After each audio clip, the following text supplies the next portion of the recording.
Shalom, ada sukacita, amin. Hari ini kita bersyukur oleh kemurahan Tuhan, kebaikan Tuhan, kita bisa menikmati hari yang indah. Ya, tema kita hari ini, saya LCD ya, lakukan dengan iman.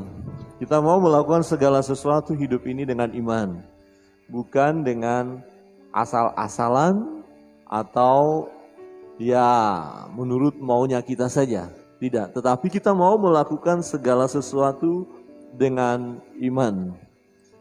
Ya, LCD-nya sudah ada? Ya. Nah, hari ini kita memperingati hari Pentakosta, ya, hari ke-50 setelah kebangkitan Tuhan Yesus. Ya, dan kita kenal juga dengan hari pencurahan Roh Kudus. Ya, jadi peristiwa itu sudah terjadi. Kita nggak perlu lagi menanti-nantikan. Ya, jadi mungkin ada kelompok tertentu yang masih merasa harus dinantikan, kemudian minta supaya masuk dalam hidupnya, begitu ya. Roh Kudus sudah dicurahkan, peristiwanya sudah terjadi. Ya, nah saat ini setiap orang yang percaya kepada Yesus, di dalam dirinya berdiam Roh Kudus. Jadi di dalam diri Bapak Ibu Saudara berdiam Roh Kudus, ada Roh Kudus. Maka dikatakan tubuh kita ini adalah bait Allah, tempat Roh Allah berdiam. Wah, luar biasa ya. Maka dikatakan roh yang ada padamu lebih besar kuasanya daripada roh-roh yang ada di dunia ini, roh-roh yang lain. Jadi roh Allah, roh Tuhan ada pada kita. Berarti kita bukan orang yang sembarangan ya. Amin. Amin. Coba lihat kiri kanan dan katakan roh Allah ada padamu. Ya. Senang ya, luar biasa ya. Banyak orang tidak memahami. Wow, roh Allah ada padaku. Wah. Kepada siapa ada roh Allah? Yaitu bagi mereka yang percaya, yang menerima Yesus sebagai Tuhan dan Juru Selamatnya secara pribadi. Ya, roh itu berdiam. Nah, orang percaya itu dimeteraikan oleh Roh Kudus. Yang kayak stempel begitu, sah resmi menjadi anak-anak Allah. Ya, sehingga dalam hidup kita tidak pernah ditinggalkan oleh Tuhan. Tuhan selalu menyertai kita. Kita orang percaya, kita dimeteraikan oleh Roh Kudus. Roh Kudus, Roh Allah itu berdiam di dalam kita, ada di dalam kita orang-orang yang beriman. Itu sebabnya segala sesuatu harus kita lakukan dengan iman. Lakukan dengan iman. Saudara yang terkasih dalam Tuhan. Di dalam perenungan kita, Yohanes pasal 11 di ayat 39 berkata begini. Kata Yesus, angkat batu itu. Marta, saudara orang yang meninggal itu berkata kepadanya, Tuhan, ia sudah berbau. Sebab sudah 4 hari ia mati. Jawab Yesus, bukankah sudah kukatakan kepadamu, jikalau engkau percaya, engkau akan melihat kemuliaan Allah. Jika engkau punya iman, jika engkau melakukan dengan iman, engkau akan melihat kemuliaan Allah. Maka mereka mengangkat batu itu. Lalu Yesus menengadah ke atas dan berkata, Bapa, aku mengucap syukur kepadamu karena engkau telah mendengarkan aku. Pertanyaannya, mengapa kita melakukan segala sesuatu dengan iman? Kenapa harus dengan iman? Ya. Nah, melalui peristiwa Lazarus dalam Yohanes pasal 11 yang dibangkitkan oleh Yesus, yang dihidupkan oleh Yesus, mendorong kita untuk melakukan segala sesuatu dengan iman. Kebenaran firman Tuhan, Bapak Ibu Saudara yang terkasih dalam Tuhan. Dengan iman, kita akan melihat kemuliaan Allah. Dengan iman, kita akan melihat kemuliaan Allah. Di ayat 40 tadi berkata, jawab Yesus, bukankah sudah kukatakan kepadamu, jikalau engkau percaya, engkau akan melihat kemuliaan Allah. Nah ternyata orang-orang yang akan melihat kemuliaan Allah, yang melihat pekerjaan Allah yang dahsyat, melihat keajaiban, melihat bagaimana Allah itu dahsyat berkuasa, itu hanya bisa dilihat, disaksikan oleh orang-orang yang beriman. Kalau orang yang tak beriman tidak bisa melihat kemuliaan Allah. Konteksnya adalah Lazarus sudah mati. Diberitahukan kepada Yesus, dia yang kau kasihi sedang sakit. Tapi Yesus belum datang untuk segera menyembuhkan. Tetapi justru yang terjadi adalah kematian Lazarus. Kematian Lazarus. Perhatikan di ayat 4. Ketika Yesus mendengar kabar itu, kabar apa? Bahwa diberitahukan kepada Yesus bahwa Lazarus sedang sakit. Ya, dengan harapan Marta dan Maria berharap bahwa Yesus segera datang kemudian menyembuhkan saudaranya yang sakit itu, yaitu Lazarus. Ketika Yesus mendengar kabar itu, ia berkata penyakit itu tidak akan membawa kematian, tetapi akan menyatakan kemuliaan Allah. Sebab oleh penyakit itu anak Allah akan dimuliakan.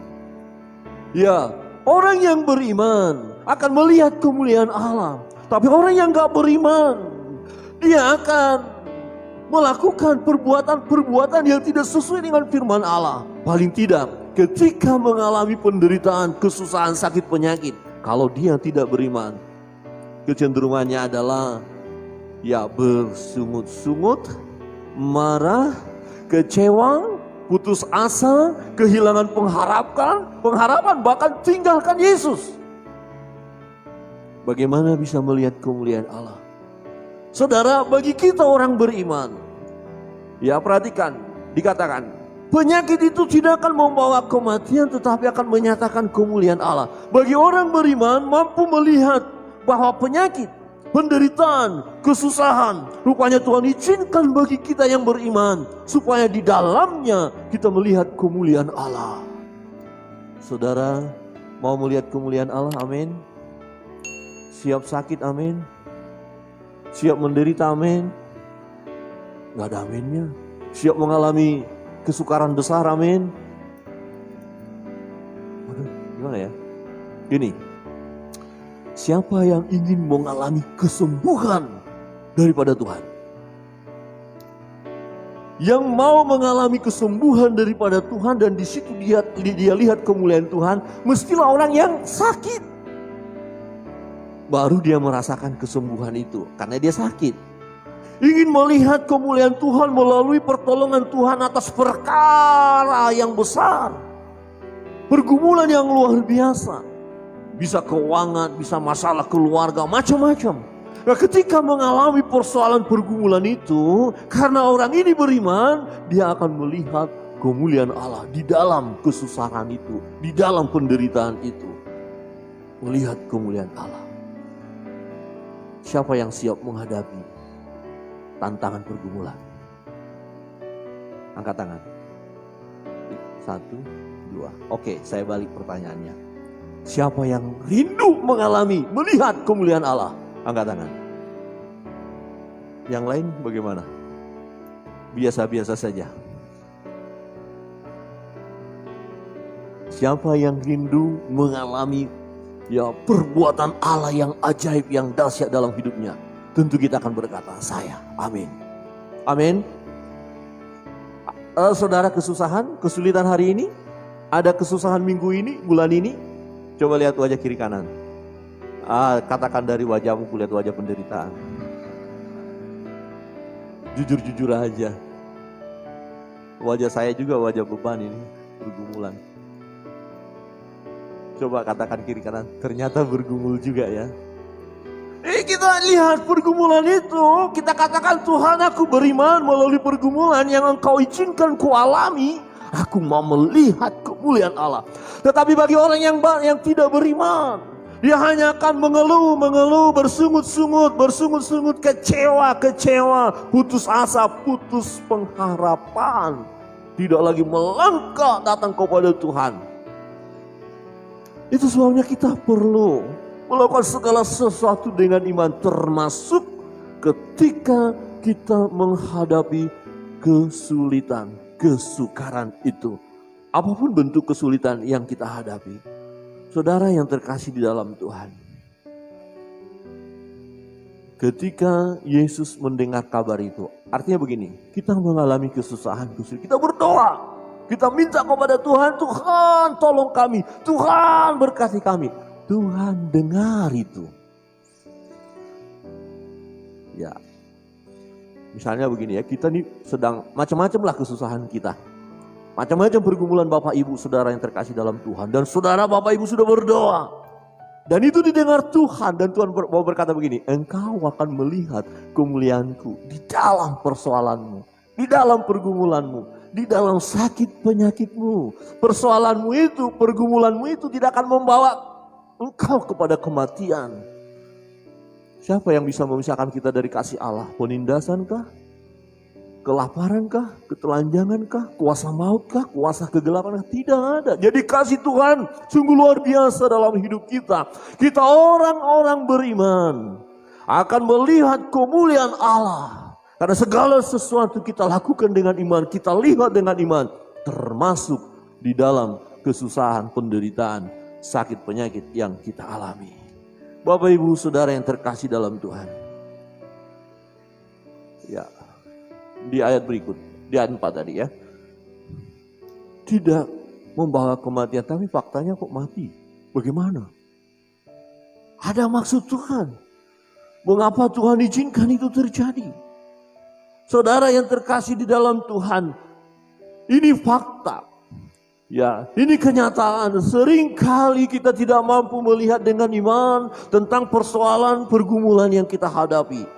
Itu yang membuat kita akhirnya dalam hidup ini kehilangan damai sejahtera, kehilangan kebahagiaan, kehilangan sukacita oleh karena masalah-masalah, persoalan-persoalan dalam hidup yang sedang kita hadapi.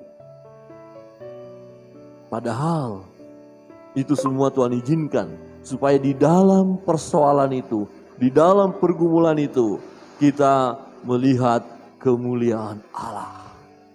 Amin. Berarti kita harus bersyukur dengan persoalan yang sedang terjadi. Coba kiri kanan berkata, bersyukurlah dengan persoalanmu saat ini.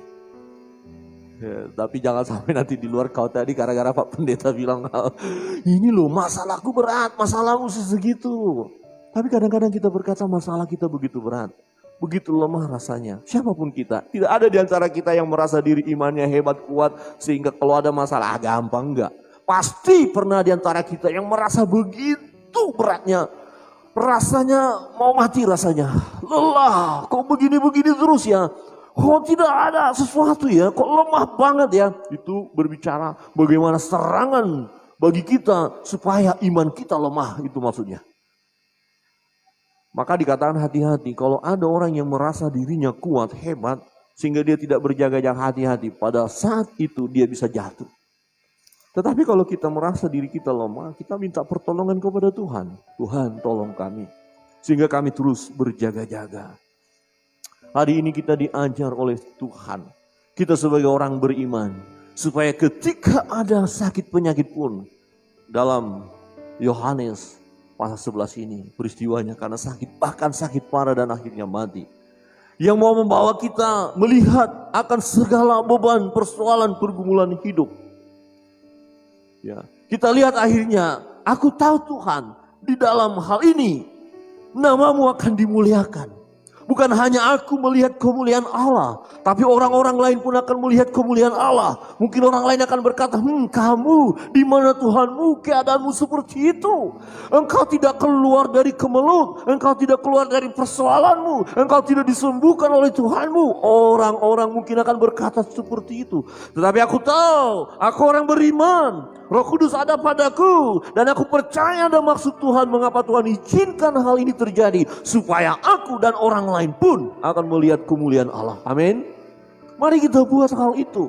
Jadi jangan kita mengeluh, jangan kita putus asa. Ya jangan cemen dalam hidup ini. Kita kemudian berkata, oh Tuhan kok seperti ini. Oh Tuhan kok seperti ini. Kok gak ada sesuatu yang mujizatnya mana Tuhan? Kadang-kadang kita langsung segera menuntut ya. Mana? Yang kedua, Bapak Ibu Saudara yang terkasih dalam Tuhan. Dengan iman kita akan mengerti bahwa Allah bertindak tepat pada waktunya. Tidak terlambat. Tapi Tuhan, Dia kan sudah mati. Terlambat dong. Kadang-kadang kita merasa seperti itu. Hari ini maunya Tuhan tolong. Karena Tuhan gak tolong, aduh lambat banget ini. Tuhan kok gak tolong-tolong saya sih. Di situ letaknya seringkali iman kita mulai goncang. Tetapi kebenaran yang kedua kita pegang. Tuhan tidak pernah terlambat. Ya, dengan iman kita melihat bahwa Tuhan tidak pernah terlambat. Di ayat 6. Namun setelah didengarnya bahwa Lazarus sakit. Yesus dengar karena sudah diberitahu kabar itu. Ya, bahwa Lazarus sakit. Ia sengaja tinggal 2 hari lagi di tempat di mana ia berada. Kenapa sih Yesus nggak langsung datang? Sengaja tinggal 2 hari lagi. Apa sih yang ditunggu oleh Yesus? Bukankah Yesus segera datang? Bisa. Saat itu datang bisa. Dia mengasihi Lazarus. Dia yang engkau kasihi sakit. Artinya begini, karena Yesus mengasihi Lazarus, mestinya Yesus ketika mendengar Lazarus sakit, Dia akan segera datang untuk kemudian menjamah Lazarus supaya Lazarus sembuh. Tetapi tidak. Sengaja tinggal 2 hari lagi di tempat di mana ia berada. Ngapain? Menunggu sesuatu. Apa? Lazarus mati. Kalau dia akan datang, Lazarus belum mati. 2 hari lagi baru dia datang, berarti Lazarus sudah mati. Loh, kenapa harus terjadi seperti ini? Kira-kira begini, saya punya masalah hari ini. Tuhan tolong saya. Tuhan belum tolong saya hari ini, besok tambah parah masalahnya. Tuhan tolong saya, besoknya lagi tambah parah masalah saya. Wow, adakah kita masih menantikan Yesus datang? Mungkin Yesus datang tapi ngapain lagi? Kan sudah mati. Kan semakin parah masalah saya. Kenapa Tuhan tidak tolong? Ayat yang ke-7. Tetapi sesudah itu ia berkata kepada murid-muridnya, mari kita kembali lagi ke Yudea. Ini waktunya. Ayat 14. Karena itu Yesus berkata dengan terus terang, Lazarus sudah mati. Tadinya Yesus berkata Lazarus tidur. Tapi murid-murid gak paham. Akhirnya diberitahu, Lazarus sudah mati. Loh kalau udah mati ngapain lagi? Biarin aja dikubur, selesai toh. Karena itu Yesus berkata dengan terus terang, Lazarus sudah mati. Tetapi syukurlah, aku tidak hadir pada waktu itu. Inilah artinya. Kenapa Yesus menunda 2 hari? Dan kemudian Lazarus mati. Ada sesuatu yang akan Tuhan kerjakan. Sesuatu yang lebih dahsyat, lebih hebat, lebih luar biasa. Dan Yesus mau menyatakan dirinya sebagai Allah yang berkuasa untuk membangkitkan orang mati. Sengaja 2 hari menunda. Tetapi syukurlah aku tidak hadir pada waktu itu. Sebab demikian lebih baik bagimu. Supaya kamu dapat belajar percaya. Marilah kita pergi sekarang kepadanya. Rupanya maksud Tuhan, tujuan daripada Yesus, supaya murid-murid dapat belajar percaya. Dan kemudian pada peristiwa di mana Yesus berkata Lazarus bangkit, supaya orang-orang di sekitarnya melihat Yesus yang berkuasa. Dan akhirnya mereka percaya kepada Yesus. Jadi kalau saudara dan saya mengalami pergumulan yang semakin luar biasa, belum ada jawaban, semakin luar biasa, belum ada jawaban, kita mau belajar percaya kepada Yesus. Tuhan, aku percaya. Mungkin kita sudah mulai dak-dik-duk, ini gimana? Masihkah aku percaya kepada Yesus?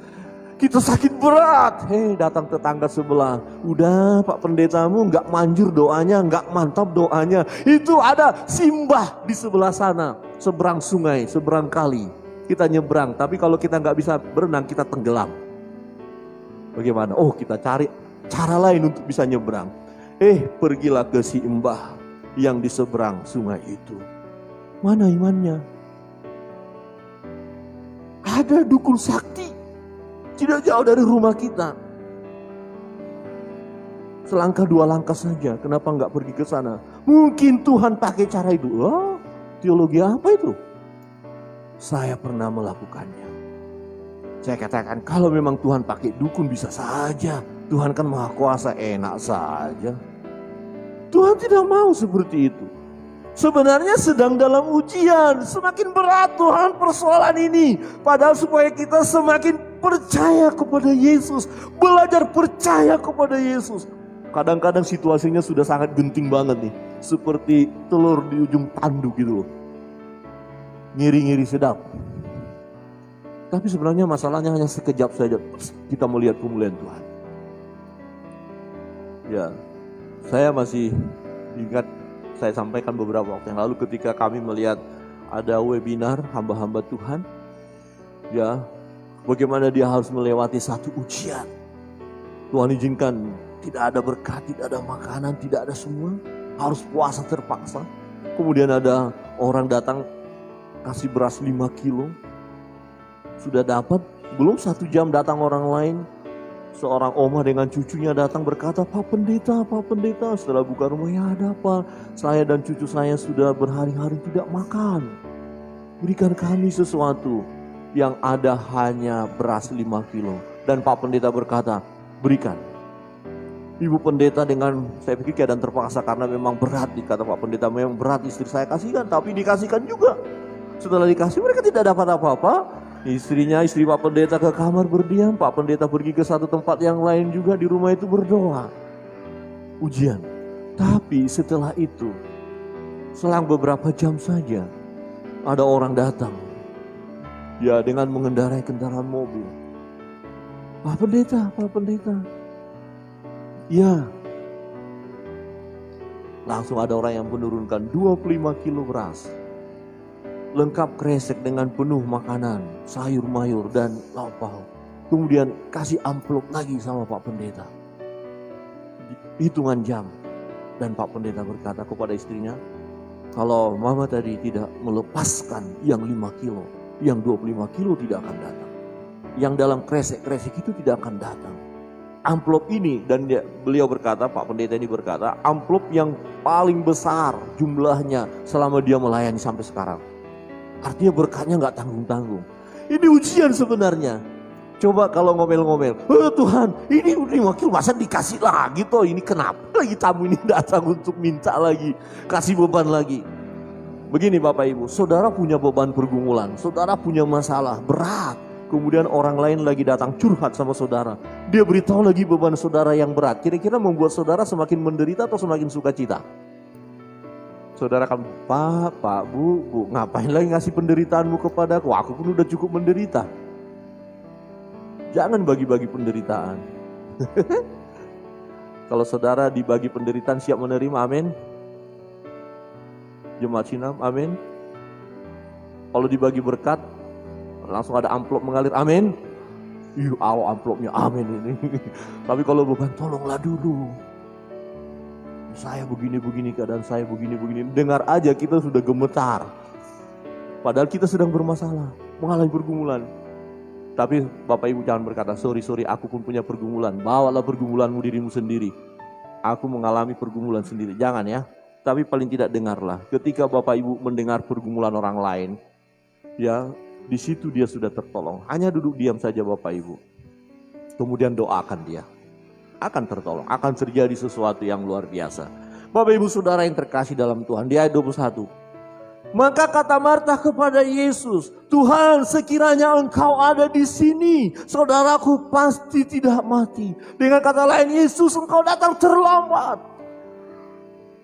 Kenapa engkau biarkan kami melihat saudara kami itu menderita, akhirnya mati. Kemudian sudah kami kuburkan dia. Tuhan sekiranya engkau ada di sini. Kami kan udah beritahu. Artinya kami mau Tuhan segera datang. Tolonglah, keadaannya parah, sangat menderita. Segeralah. Tuhan sekiranya engkau ada di sini, saudaraku pasti tidak mati. Tuhan, kalau Engkau segera tolong aku tidak akan mengalami penderitaan yang lebih dahsyat lagi. Tuhan, kalau Engkau segera tolong aku tidak akan tinggalkan Engkau. Padahal kita dalam peristiwa itu hendak belajar mempercayai Tuhan bahwa waktunya Tuhan adalah yang terbaik. Tidak terlambat Tuhan. Ayat 22, tetapi sekarang pun aku tahu bahwa Allah akan memberikan kepadamu segala sesuatu yang engkau minta kepadanya. Masih ada harapan. Yesus datang terlambat, tapi kayaknya sih masih bisa. Tuhan, memang engkau terlambat, tapi kalau engkau berkata sesuatu, pasti terjadi. Lihat bagaimana perkataan Maria sama, baik Marta maupun Maria. Setibanya Maria di tempat Yesus berada dan melihat dia, tersungkurlah ia di depan kakinya dan berkata kepadanya, Tuhan, sekiranya Engkau ada di sini, saudaraku pasti tidak mati. Sepertinya sudah terlambat pertolongan itu. Kalau Yesus ada, pasti tidak akan mati. Pasti tidak akan mati. Saudara yang terkasih dalam Tuhan, dengan iman, sesungguhnya kita akan sanggup bertahan dalam menghadapi masa sukar atau pergumulan apapun, atau sakit penyakit apapun. Dan dengan sabar menantikan pertolongan Tuhan tepat pada waktunya. Jika penantian itu cukup lama, berarti ada maksud Tuhan untuk kebaikan kita. Kita mau terus belajar percaya kepada Dia. Dan berkata, aku tahu Tuhan, waktumu adalah waktu yang terbaik. Aku tahu Engkau tidak melupakan aku. Aku tahu Engkau tidak meninggalkan aku. Dan Yesus sudah berkata, berjanji kepada murid-murid, sekali-kali aku tidak akan meninggalkan kamu. Setiap orang percaya tidak pernah ditinggalkan oleh Tuhan. Sebab Roh Kudus ada pada kita. Roh Allah itu sendiri ada pada kita. Kemanapun kita berada. Mampukah kita bersabar? Dan tetap berkata, aku tahu Tuhan tidak terlambat. Hanya orang yang beriman. Kalau kita tidak beriman, kita terlalu buru-buru mengambil kesimpulan, Tuhan sudah tidak tolong. Kadang-kadang terlalu buru-buru mengambil jalan keluar yang kita sebut dengan alternatif. Padahal kita tidak peka. Cara alternatif kita katakan padahal tidak di dalam Tuhan. Tidak apa-apa, yang penting terselesaikan masalahnya. Enggak bisa begitu. Sebab segala sesuatu harus kita pertanggungjawabkan di hadapannya satu waktu. Saudara yang terkasih dalam Tuhan. Yang ketiga, dengan iman kita akan menyaksikan, menikmati dan mengalami sesuatu yang tidak mungkin menjadi mungkin. Ya, hanya orang yang beriman dapat menikmatinya, dapat melihat, dapat mengalami sesuatu yang tidak mungkin menjadi mungkin. Dan dalam perjalanan hidup kita sekarang, saat ini, ada banyak ketidakmungkinan kita lihat. Oh, kita berkata, saya akan diberkati oleh Tuhan, rumah tangga saya akan hebat. Kemudian kita lihat keberadaan kita, keadaanmu seperti ini, pekerjaanmu seperti ini, usahamu seperti ini. Bagaimana kau bisa akan berkat luar biasa? Kita berkata, enggak mungkin. Tapi bagi orang yang beriman, tidak ada yang tidak mungkin. Amin. Tidak ada yang tidak mungkin. Saya melihat satu kesaksian ini luar biasa dari di YouTube itu ada sedikit perjalanan gubernur Jawa Tengah. Saudara kenal ya? Bukan dari orang yang hebat. Bahkan pernah dikatakan ke sekolah saja ceker ayam katanya, nggak pakai sepatu. Mengalami pergumulan yang luar biasa, kesusahan. Penderitaan juga orang-orang biasa juga. Tapi kok jadi bisa gubernur ya? Nggak usah jauh-jauh, sering diputar ya di YouTube. Bapak Presiden Republik Indonesia saat ini. Apa dia orang hebat? Keturunan orang-orang hebat, jenderal apa enggak? Pedagang, kesaksiannya pernah diusir karena rumahnya digeser, digusur dan segala macam. Susah, tapi kok bisa? Nah, apalagi kita anak-anak Tuhan, kita percaya Tuhan bisa mengubah hidup kita. Apa yang kita impikan bisa terjadi, yang kita cita-citakan bisa terjadi. keadaan kita yang sulit, tapi kita percaya. Nah, hanya orang yang beriman dapat menyaksikan, dapat menikmati, mengalami sesuatu yang tidak mungkin menjadi mungkin. Ketika Yesus berkata, angkat batu itu. Tuhan sudah 4 hari, sudah berbau. Yesus bilang, angkat batu itu. Jadi diminta untuk melakukan sesuatu yang tidak masuk akal. Ya. Diminta melakukan sesuatu yang tidak mungkin lagi. Kalau 1 jam mati, mungkin kita berkata mati suri. Atau 2 jam atau 3 jam. Sudah 4 hari dalam kubur. Tuhan sudah 4 hari. Sudah berbau. Angkat batu itu. Nah, saudara, kalau kita nggak memiliki iman, seringkali kita diminta melakukan sesuatu yang tidak mungkin. Pasti kita berkata nggak usah.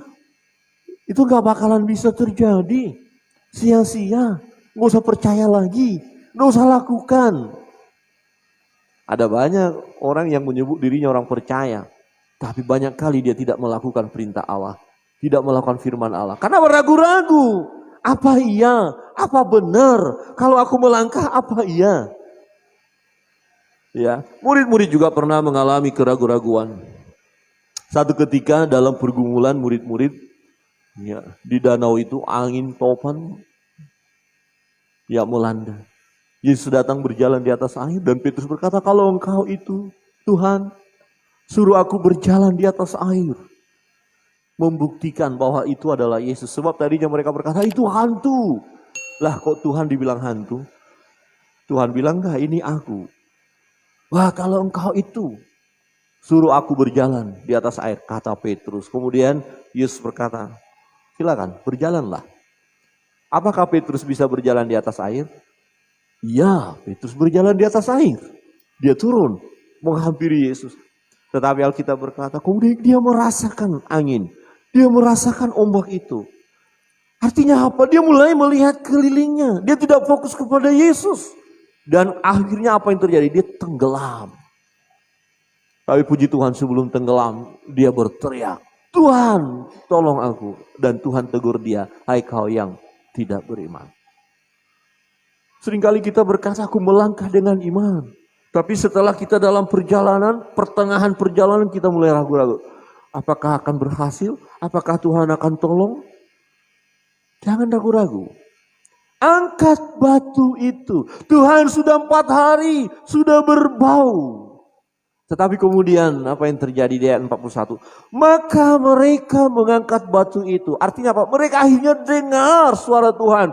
Walaupun tadinya ada di dalam keraguan-raguan, ada argumentasi yang masuk akal. Yang hendak berkata, enggak usahlah Tuhan, sudah 4 hari. Tapi Yesus berkata, angkat batu itu.